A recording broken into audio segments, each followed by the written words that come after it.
اعوذ باللہ من الشیطان الرجیم بسم اللہ الرحمن الرحیم السلام علیکم۔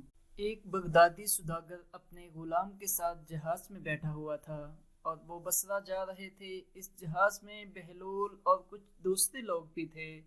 غلام نے رونا شروع کر دیا کیونکہ وہ جہاز کی ہنگامہ خیز حرکت سے خوف زدہ تھا۔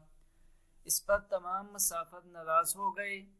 بہلول نے غلام کی آقا سے کسی مشورے سے اسے خاموش کرنے کی اجازت طلب کی۔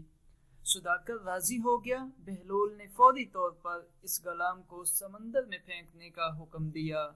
جیسے ہی آقا نے بہلول کو حکم دیا کہ وہ اسے سمندر میں پھینک دے تو سب نے مل کر غلام کو سمندر میں پھینک دیا۔ جب غلام موت کے قریب تھا اور ڈوبنے جا رہا تھا تو اسے بچا لیا گیا۔ اس تجربے کے بعد غلام خاموشی سے جہاز کے ایک کونے میں بیٹھ گیا۔ مسافروں نے بہلول سے وجہ پوچھی کہ اس کام نے غلام کو خاموش کر دیا ہے۔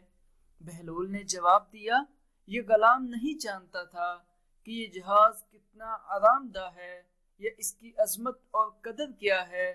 جب اسے سمندر میں پھینک دیا گیا تو وہ سمجھ گیا کہ یہ جہاز ایک آرام دہ اور پرسکون بخشش کی جگہ ہے۔ اگر آپ کو یہ ہماری ویڈیو اچھی لگی ہے تو ضرور لائک کریں اور چینل کو سبسکرائب کرنا نہ بھولیں۔ جزاک اللہ۔